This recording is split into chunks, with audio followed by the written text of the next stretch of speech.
昨天在 Q2 环节的排位赛比赛当中，一博驾驶的赛车呢取得了第6的一个位次，所以说今天呢我们是第6的位次来进行发车。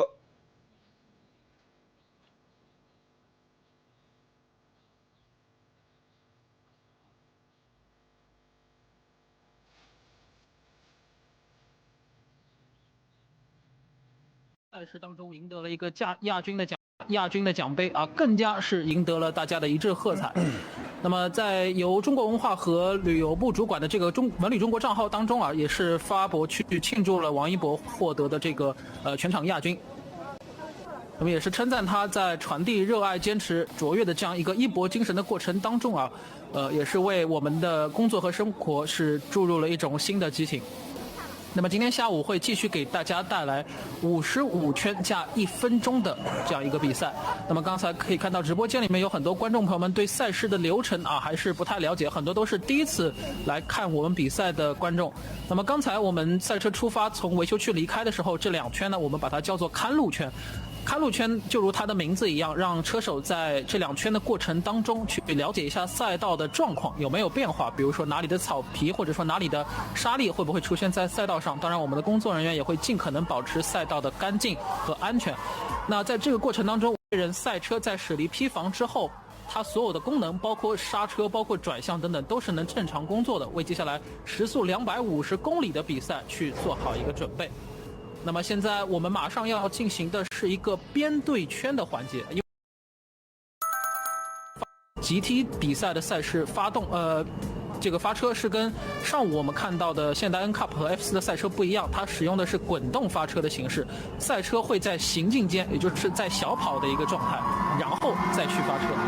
那么在编队圈的这一圈当中，我们也是有明确的要求的，尤其今天场上大部分的车组都是由 AM 就相对比赛经验没有那么丰富的选手来去发车的。那今天场上的85号赛车啊 Uno Racing 的85号赛车也是由首次参加 GT3 赛事的王一博来去发车。那么发车的规则呢是要求大家在编队圈当中保持80公里左右的一个时速来去行驶。那么车与车之间前后要保持紧凑，然后左右呢要保持1个车身左右的距离。一会儿我们进入到最后一弯出来之后，会由头车带领在70公里到90公里每小时的时速情况下先小跑，然后等到绿灯亮起之后啊，或者说信号灯熄灭之后，我们的比赛才会开始。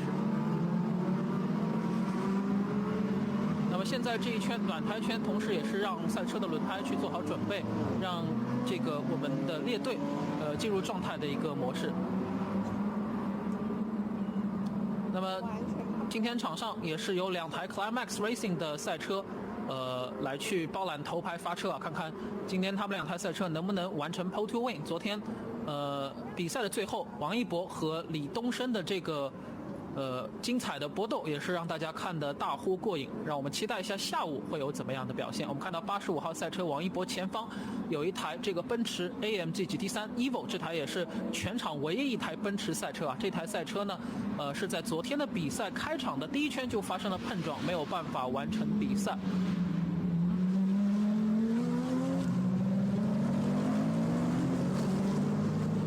王一博昨天和方俊宇的搭档表现也是非常的完美啊，没有任何的失误。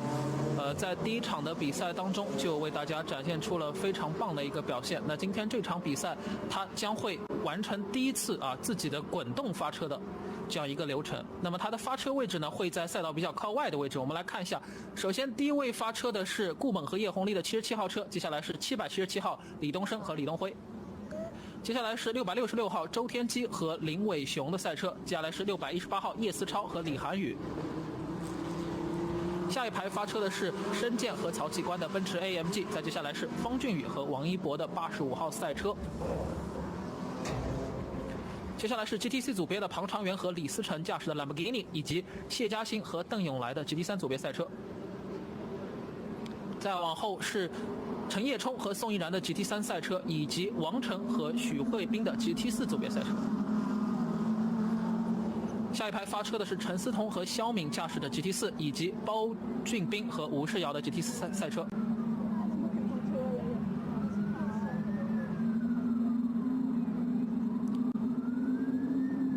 好，这边我们看到赛车是已经来到了14号弯，我们今天的比赛马上就要开始了。现在由头车带领下起步，我们看一下起步的这台 Climax 的赛车，还是坚守不动自己的位置，慢慢的拉到外线去拉开角度。777号赛车和他一起并排封锁了赛道的前排位置，而后面奔驰 AMG 赛车是连续撞到了3台。有朋 Racing 的这台 AMG 赛车是带出去了2台赛车，包括这个嘎哈 Racing 以及 Climax 的2台奥迪 R8 赛车，一起步就发生了非常严重的事故。现在这2台赛车已经是被陷在了沙地里面，那我相信比赛应该马上就会出动安全车。我们可以看到Uno Racing 的85号赛车由王一博驾驶的赛车是安全起步，目前应该是处在全场第3的位置，它紧跟前面和 Racing 的666号赛车。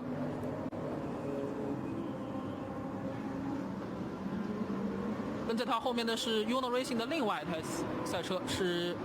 98号车，然后接下来是唐长元和李思成的这台兰博基尼 GTC 组别的赛车，这里形成了一个小集团。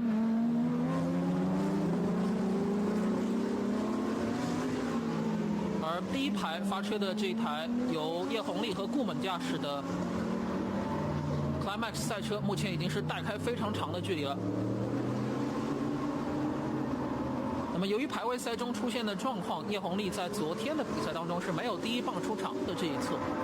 那刚才我们看到沙坑里的2台赛车也是2位车手在相互交流，这个2位车手也是处于一个比较懵的状态，也不知道刚才到底是谁撞了谁，只是知道2台赛车挤到了一起，冲到了沙坑当中。那么非常幸运的是碧蓝航线和 Racing 的这台666号赛车虽然是侧面受到了碰撞，但好在赛车的要害没有问题。而这个由王一博驾驶的85号赛车是非常幸运的在后面躲过了事故，他的第一场 GT3 组别赛车的发车还是非常顺利的完成了。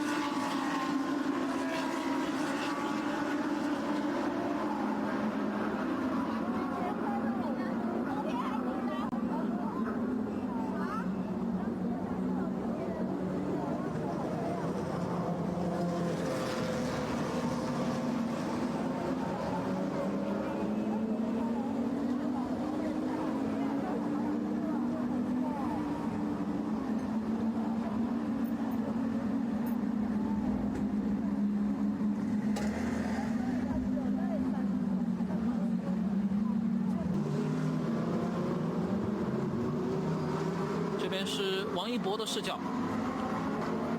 在这个位置他是完完全全感受到了赛车的刺激和激情啊。那么对于这2位车手来说，比赛呢只能说是报销了，这就是赛车啊，赛车比赛到处都有可能发生意外。赛车这一项赛事也是需要投入大量的精力、金钱等等非常多的资源去进去的，但是有的时候就是很难换来你想要的回报，这就是赛车也是让大家着迷的一点吧。赛车的不确定性是比赛当中非常大的一个看点。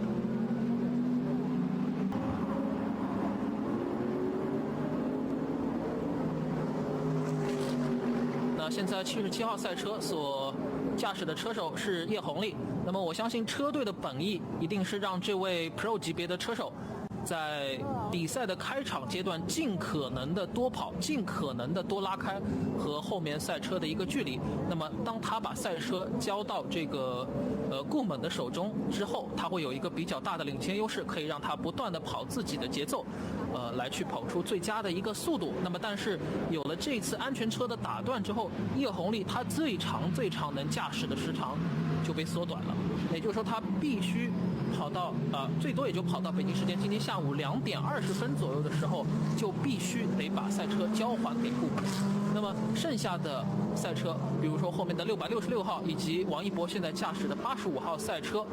他一定是会尽早的把这一棒交回给方俊宇手上，让 Pro 级别的车手在下半棒跑出更快的速度。所以我觉得这个安全车的加入也是打乱了 Climax 的步伐吧。一台赛车因为刚才的碰撞已经是退赛了，那么能够去打团队配合的这个队友已经是损失了1员，而77号赛车呢又是损失了宝贵的 Pro 级别车手的驾驶的时长。那接下来对于 Climax 的这台77号赛车来说，一博的身后又是迎来了另外一位挑战者，是驾驶 GTC 组别赛车的庞长元。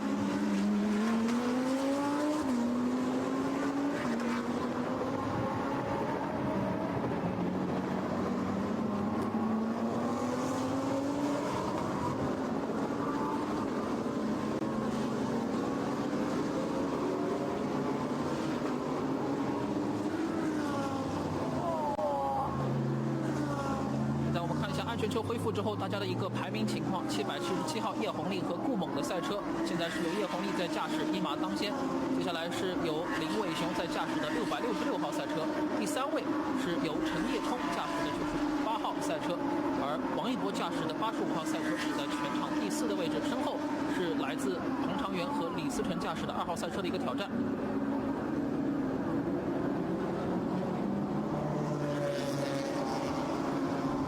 在出了1号弯之后继续加速，以接近200公里每小时的时速冲过3号弯这个假弯，然后来到4号弯大力制动，又把赛车降到2档的时速，再去出弯。那可以看到在弯中 GT3 组别的赛车还是展现出了非常强的一个过弯速度，但是一到直道上，后面 GTC 组别的赛车又快速的迫近，两台赛车在性能的特性上面是有一些不同的。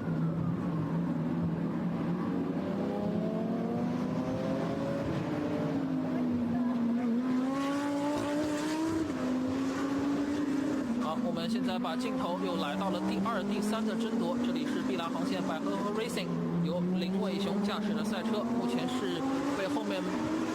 Uno 的98号赛车已经是追到了后方，两台赛车的差距已经是进入到了1秒左右。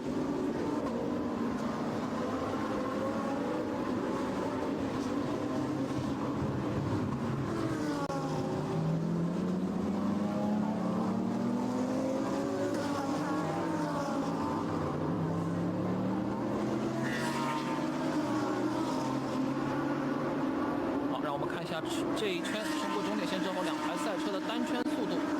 ，666号林伟雄刚才做出的单圈是1分38.651，这也是他目前最好的一圈了。在后车的逼迫下，我们看一下陈叶冲在追击的过程当中也是做了一个非常快的单圈，1分37.974，两台车的单圈差距在0.15秒左右。那也就是说，98号陈叶冲会慢慢的迫近前方的赛车。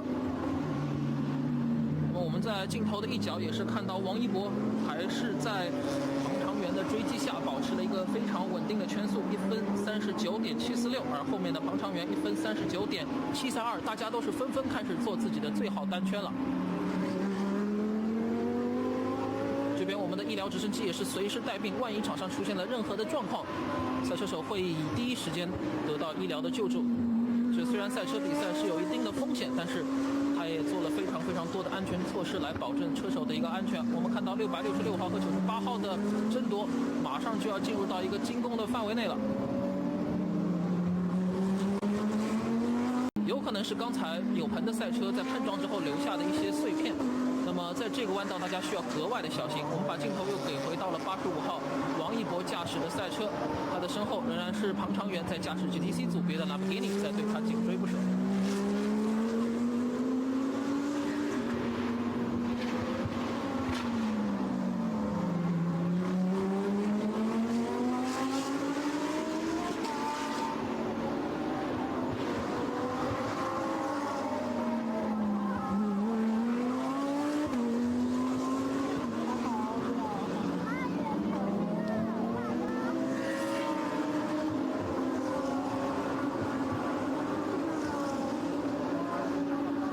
是有油漆，赛车需要避开地面上的碎片来去行驶。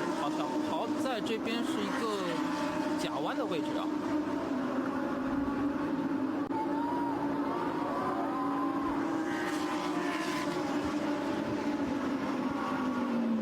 我们比赛的换人窗口还有最后的5分钟就要开启了。和谐赛车的这台 GT4 组别的赛车也是慢慢的在迫近。我们镜头再次给到了85 85号王一博的赛车，后面的彭长元和他保持的距离依旧没有变化。这里是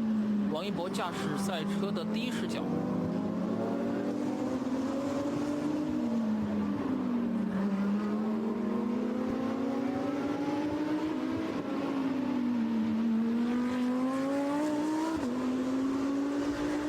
今天的这个天气情况，对于车手来说，应该是相对来说啊，还是比较良好的一个状态，没有太过炎热。那这55分钟的比赛，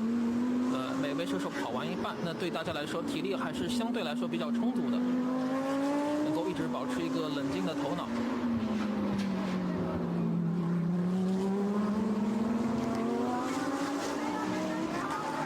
王一博也是慢慢的把自己的圈速啊提上去了，和后方的彭长元也是稍稍拉开。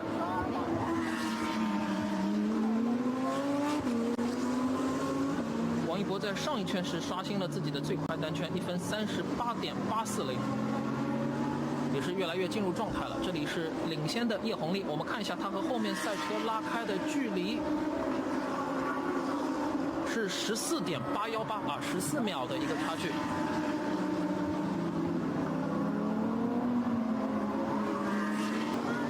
现在3台 GT。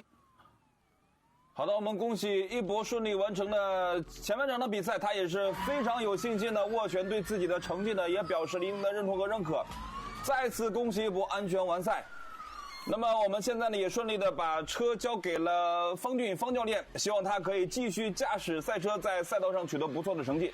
经过前半时的比赛呢，王一博已经由第6的位次发车追到了比赛第4的位次上。那么接下来我们把更多的信心交给方教练，希望他可以继续驾驶着85号赛车一路驰骋下去。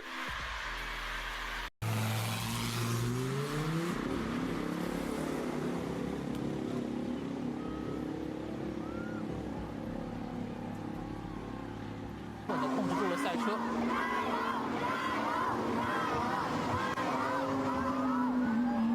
没想到今天比赛争夺的焦点来到了 GT4 的组别。我们看到98号 Uno 的赛车也是要在一个弯当中超2台 GT4，能不能做到 ？Nova 的赛车运气比。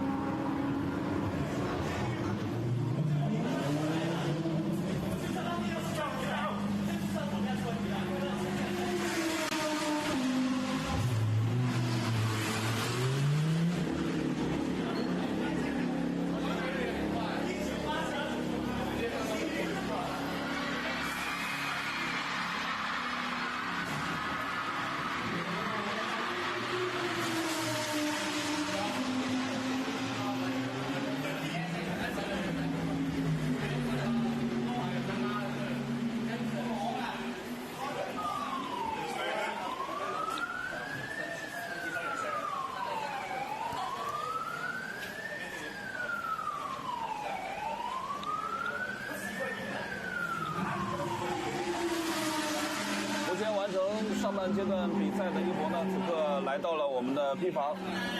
也在 P 房内呢密切关注着队友继续在赛场上的表现。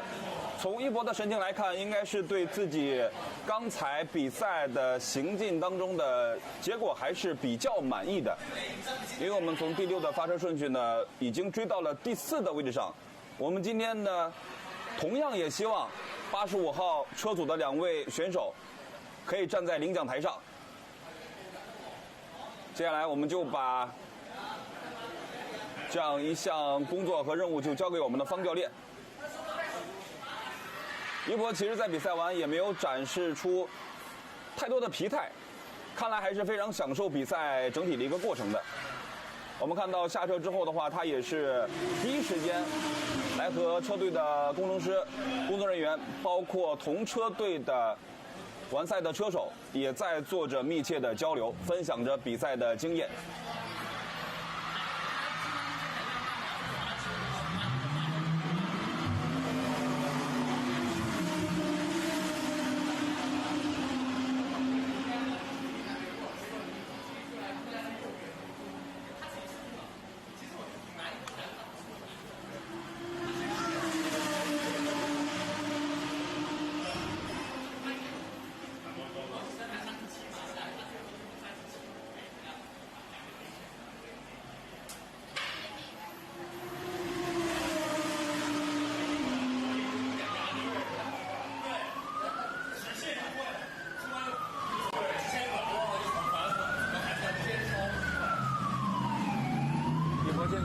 表现的也是比较兴奋。刚才也是在和同车队的队友陈彦松在做比赛的交流，讲到了一些入弯出弯上的一些心得。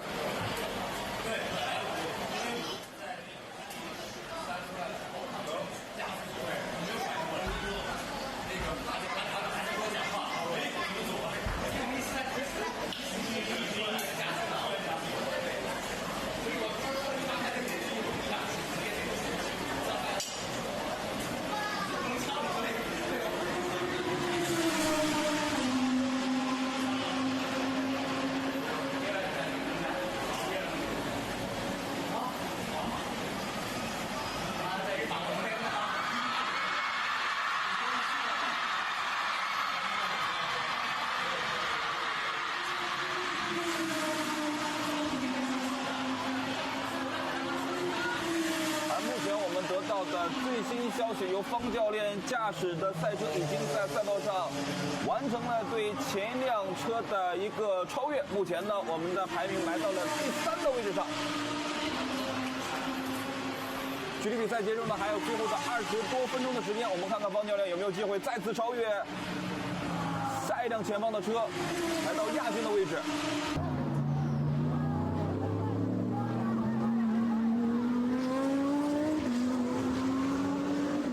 红利是在维修区出口、维修区的窗口关闭最后一刻之前，进入到维修区当中。接下来他会把赛车交给库蒙。我们等方俊宇冲过终点线之后来看一下，他们俩之间的差距会多少，这就决定了今天的85号赛车，方俊宇能否把这台车带到最高领奖台的位置。昨天他们是第2，看看今天有没有机会。刚才的这一次安全车是阻止叶红利去进一步拉开和身后赛车的一个距离。尽管他已经把自己的驾驶时长拉到了最长，但是他给到的这个优势足够吗？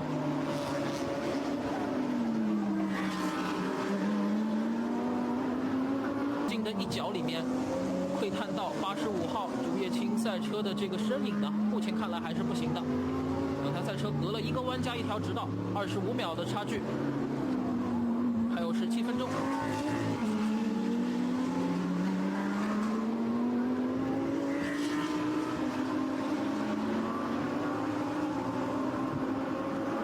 黄靖宇也是中国赛车的一位元老级别的人物，他从2004年就开始投身赛车运动。那么在他的这个职业生涯初期呢，也是在这个上海国际赛车场进行，是在珠海国际赛车场去进行训练的。那么刚才我们看到85号赛车也是做了一个1分36.162啊，这是之前他所做出来的一个最快单圈。那么他在2014年的时候，他就已经驾驶过这个索伯的 F1 赛车啊，在马来西亚赛道完成过测试，也是一位拥有过超级驾照的一位车手吧。那么他曾经也在这个2013年的奥迪 R8 LMS 杯赛中战胜过这个马来西亚前 F1 车手熊龙，取得过年度总冠军。所以这位车手啊，在 GT 赛事方面的深耕是绝对值得大家认可的。那么就看啊，今天比赛所剩的时间够不够把他追击前车了。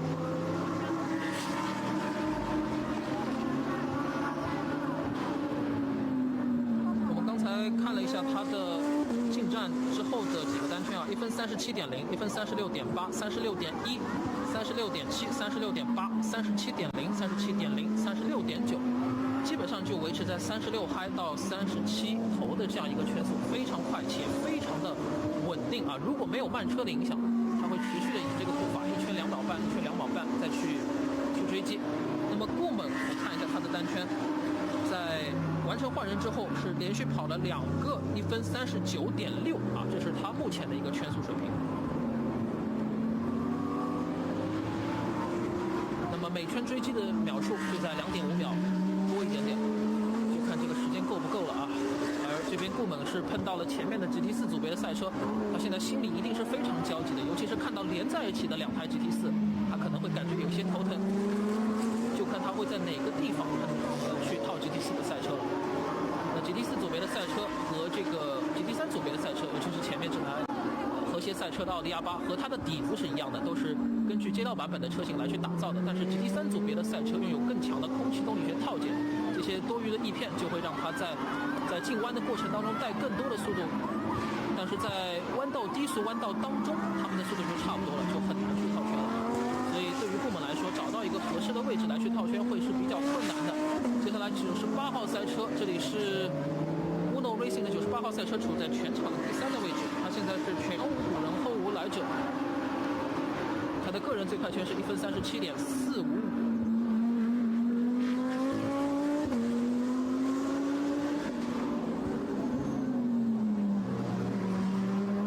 宋玉然身后的李思成已经是几乎看也看不见了，所以他接下来可以跑自己的节奏。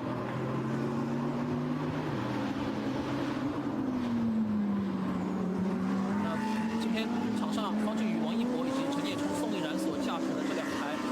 奥迪A8赛车呢，都是属于这个 Uno Racing。Uno Racing 也是在国内外赛车都有深耕的一支车队，尤其是在百年斯帕24小时耐力赛的100周年的比赛当中啊，这个 Uno Racing 也是在当年的比赛当中登上过 AM 组别领奖台的一个位置。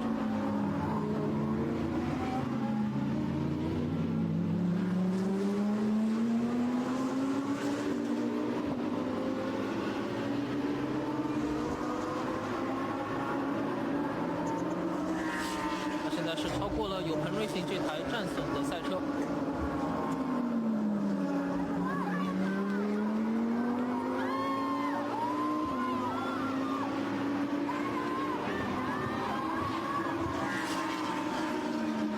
比赛还剩13分钟再加1圈，现在方俊宇和顾猛的差距从20几秒来到了15秒。看顾猛的上一个单圈跑出了1分42.317，应该是受到了慢车的影响，而方俊宇上一圈是1分37.543啊，这一下就追了5秒钟。我们已经不能说方俊宇在蚕食顾猛的优势了，而是在吞噬他的优势了。现在85号赛车像一列高铁一般啊，全速前进，没有任何人能够阻挡他。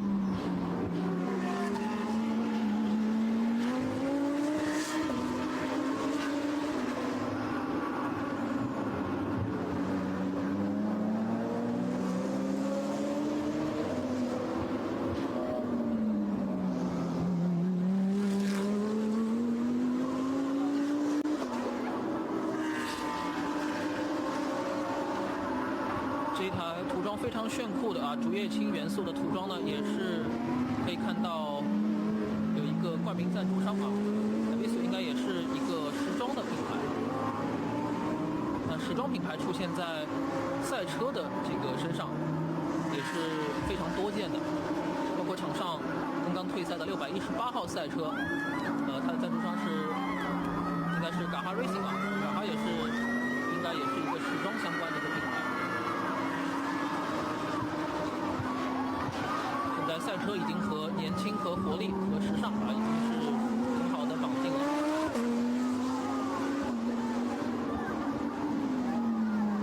看到又过了1圈，2车的差距是来到了1分13.280。现在方俊宇也是开始面临身前啊 GT4 组别赛车的一个套圈的问题了。那他会在哪里碰到呢？前面是嘎哈 Racing 的宝马 M4 GT3。接下来套圈的位置可能会是7号弯，7号弯需要走内线，会影响一点点方俊宇进弯的角度，但是这个弯入弯口比较宽，对他的速度影响可能最多也就0.1、0.2。那作为一名在 GT 组别赛事深耕了那么多年的猛将、老将啊，面对套圈这种问题，应该是小菜一碟了。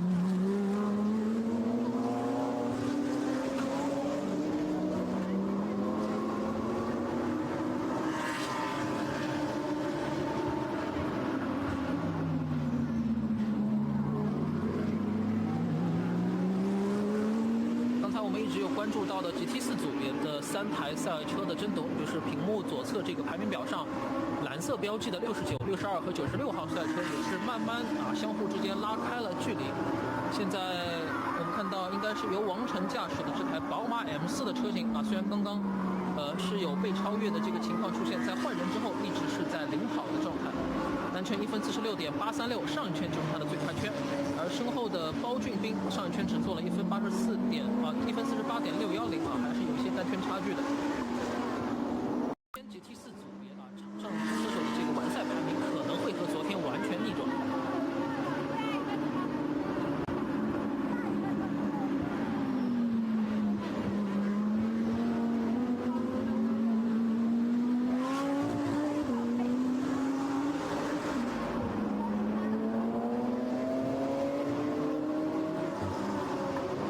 比赛还剩最后的10分钟，现在方俊宇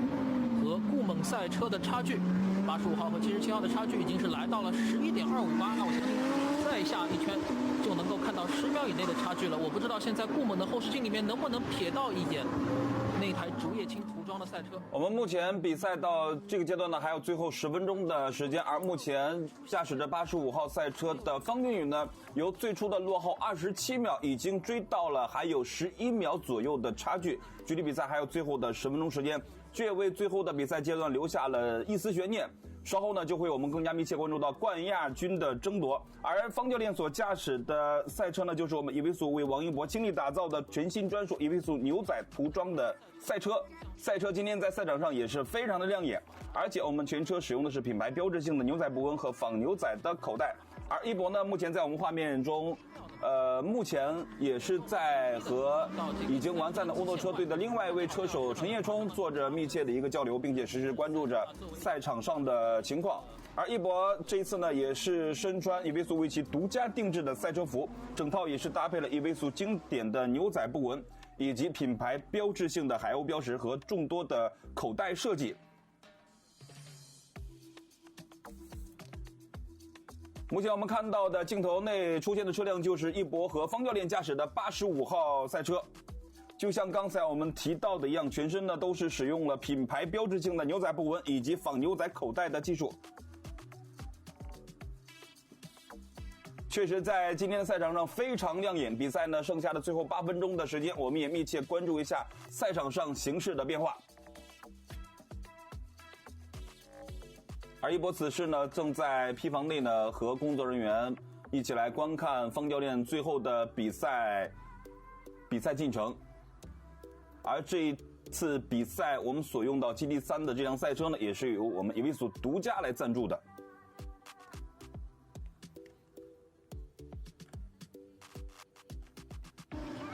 这边是由盘瑞星的赛车再一次进站去修补，看起来它的前场已经是拆掉了。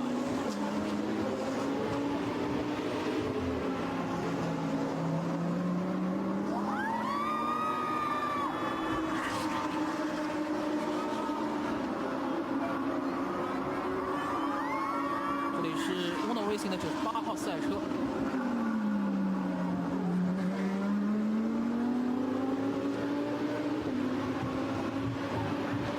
还剩6分钟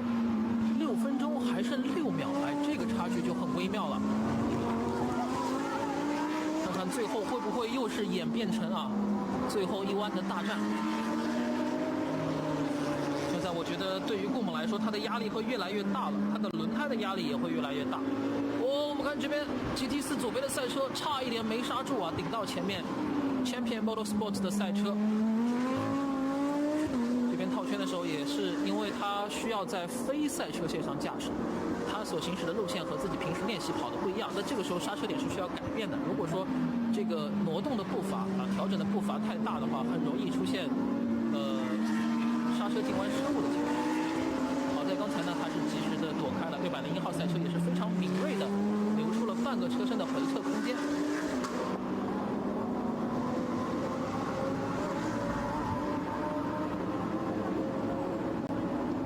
现在601号赛车是由谢嘉欣来去驾驶，这位在澳门大赛车当中取得过非常不朽成绩的这位车手，现在也是开始快速追击的步伐了。但他离前方的号宋一战的差距是有31秒，这个追起来还是比较困难的。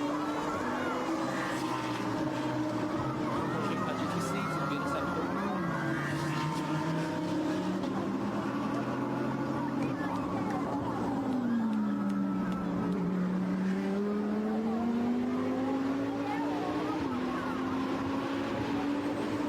在左边的这个差距表上可以看到，现在85号赛车方俊宇驾驶的 Uno Racing 赛车已经是和前方的酷猛的赛车只差4.6秒了。上一圈方俊宇是1分37.402。随着这个轮胎的衰减，它的圈速会有一些。目前我们的方俊宇教练正在驾驶着85号赛车，与全场的第一名正在进行激烈的追逐当中。目前我们在转播镜头内其实已经可以看到了，两辆车已经出现在同一镜头内。而方教练是否能够驾驶赛车完成对我们第一名的超越呢？刚才，这是我们的目前排名第一的77号赛车在入弯的时候呢出现了一个失误，而目前方教练所驾驶的85号赛车已经完成了对第一名的超越，而一波这个时候呢也是非常兴奋的和队友在P房内也是在密切的关注着比赛的情况。我们接下来就入弯的时候呢抓地力出现了一些问题，而方教练呢，正是在此抓住了一丝机会，完成了对77号赛车的超越。我们接下来就希望方教练呢能够保持好战果，守住第一的位置。我们更希望在稍后的颁奖仪式上，能够看到方教练和一博站在冠军的领奖台上，一起期待比赛最后还有3分半加1圈的时间。而目前车队已经有点按捺不住自己激动的情绪，而一博此时的神情呢，也更为放松了一些。今天85号车组的2位车手方俊宇与王一博，心里会想到一些其他的东西，会不会被追上之类的。那这个时候，他对于自己操作的细腻程度，对于赛车平衡的感知程度，就可能会一瞬间消散而尽，那就会出现刚才这样的状况。对于一名 AM 组别的车手来说，出现这样的情况也是正常的，毕竟他在参与比赛的这个经验方面是远远不及身后的方俊宇的。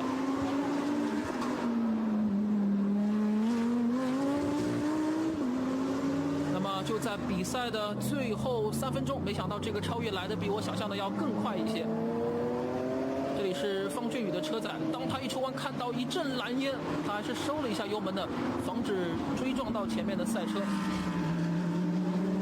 那对他来说，今天的比赛会相当的完美。那接下来剩下的2分08秒，他只需要面对赛车机械方面的不确定就可以了，他只需要把这台赛车完整的带回维修。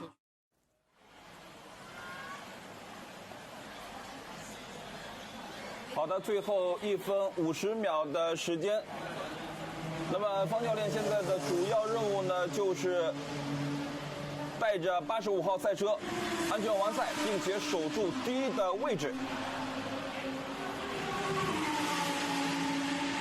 刚才我们也是从第6位的发车顺序一路追赶，由一博驾驶前半程的赛车追到了第4的位置上，而方教练凭借着自己多年积累下来的赛车经验，以及老道对于赛况赛道的理解，已经完成了对所有队友的反超，从落后的27秒，目前呢已经来到了领先第2位6.617的这样一个成绩。今天2位车手发挥的都是非常的稳健，经过了昨天第1回合的比赛磨合之后呢，2位车手在今天的赛场上也表现出了非常高的技战术水平以及配合能力。当然，这也离不开我们目前在P房内车队的所有的工作人员和车队的工程师对我们车队的支持。好，老板到账，15。比赛来到了最后的40秒时间，在完成净时间之后的话，各组车手呢还会再进行多赛一圈，来最终决定本场比赛的最终位次以及名次。我们现在一起期盼一博和方教练站在本次比赛决赛的领奖台上，守住第一。而目前在第2名的位置上，固猛驾驶的77号赛车呢，目前已经落后了我们方教练，达到了9.534这样一个成绩。所以说我们现在就是要稳住，守住战果。我相信这样一个成绩呢，也出乎了很多朋友的一个意料。昨天获得的亚军成绩给我们带来的是更多的是惊喜。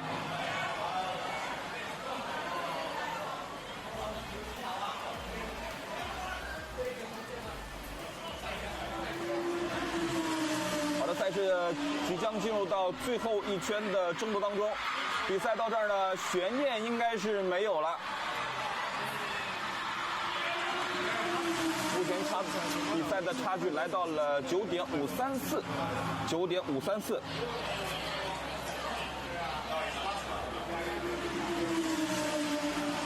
而目前一博呢也正在屁房内密切关注着方教练在赛场上的表现，特别是刚才方教练完成超越的一刹，车队也是格外的兴奋。而目前我们也通过右下角的实时转播画面，也可以看到车队目前的整体状态还是比较放松的，大家呢也都在一起等待着方教练最后冲线的时刻。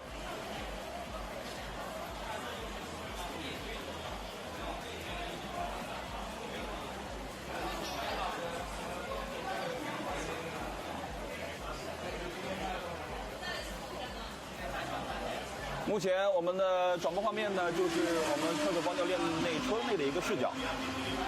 最后一圈，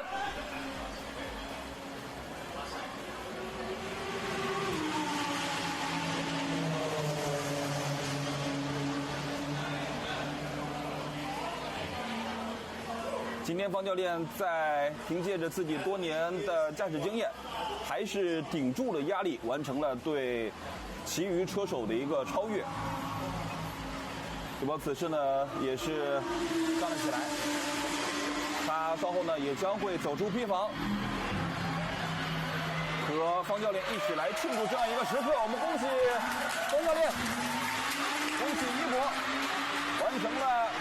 73组别的冠军。再次恭喜一博以及方教练获得了 GTSC 第2回合比赛的冠军。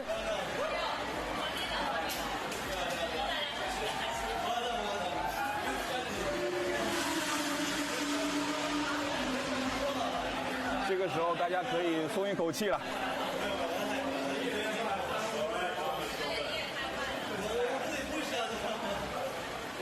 也希望我们直播间的朋友们不要离开，因为稍后在比赛结束之后的话，我们的车手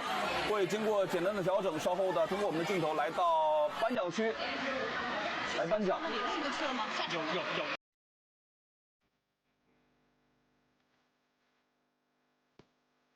这是在比赛刚开始前的时候，发车出现了前排的车辆出现了一些失误，导致呢冲出了赛道。今天我们的颁奖仪式呢，同样会进行2轮的颁奖。我们在颁发过我们赛事的冠亚军之后的话，也将会继续颁发73组别的冠亚季军。那一博呢，今天同样也会2次来到领奖台上领取冠军。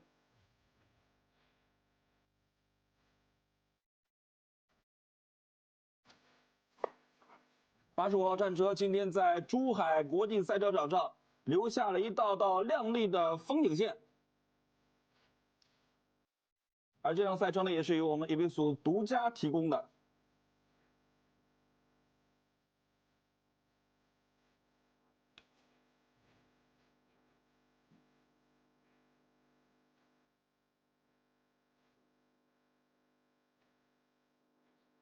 相信这样一个成绩，确实出乎大家的意料，我们也没想到我们的把手握战车今天可以取得这么棒的成绩。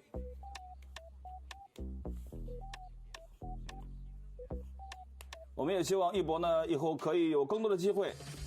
来到赛场上。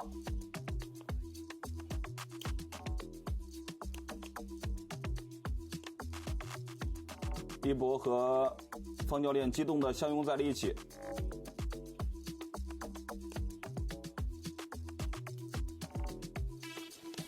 再次为来各位做一下预告，稍后马上将会进行我们的 GTSC 比赛的第2回合的颁奖，已经有。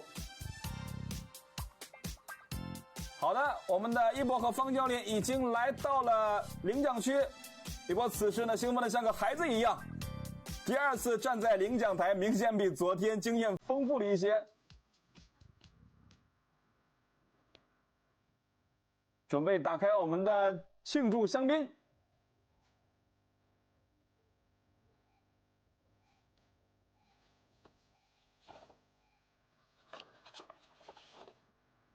恭喜一博，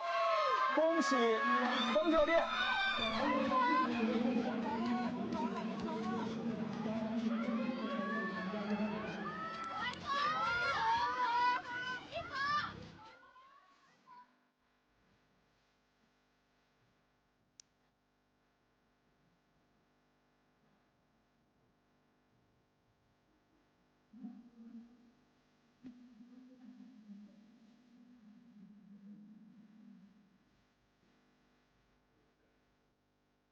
接下来，我们在颁奖区看到，我们获得冠亚季军的3组选手呢，正在接受领奖。我们也一起来记录这样一个时刻。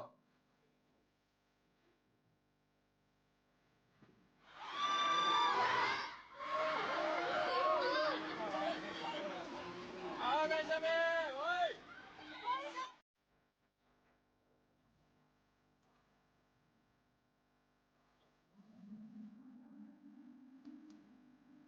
接下来就是属于车手们的冠军畅快时刻。再次恭喜王一博和方俊宇获得了2024 GTSC 广东省 GT 系列赛第2回合珠海站比赛的胜利。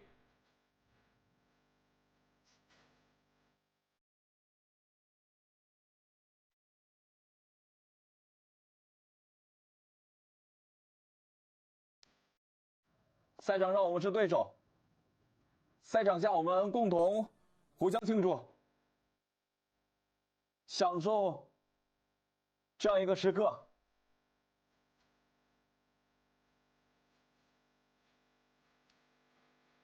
现在刚刚颁发的是我们第2系列比赛的一个总成绩的一个颁奖，稍后的话一博还会再次来到领奖台上。因为稍后将会颁发 GT3 组别的冠亚季军。刚才方教练在接受采访的时候呢，其实也对今天一博的表现，呢也是很高的认可。他在采访中也说到了，正是因为一博在前半程秒的成绩非常好，也为自己在下半程超车守住了身位。2个人的密切配合呢，也帮助车队拿到了我们第2回合的总冠军。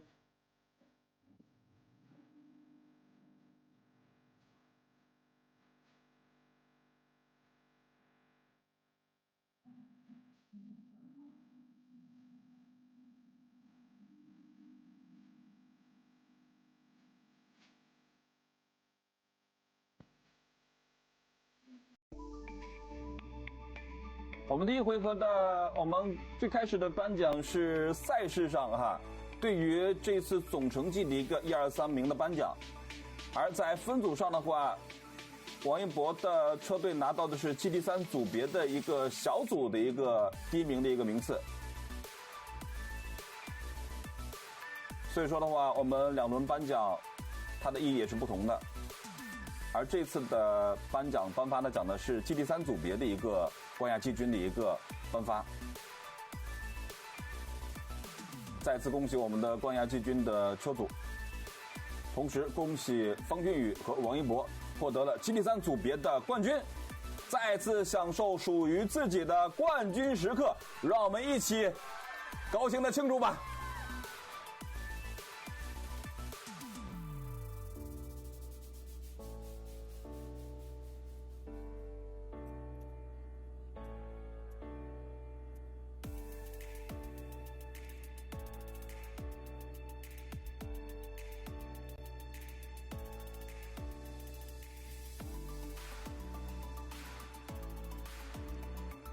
一博呢也是很亲切的向领奖台下的观众亲切的致意。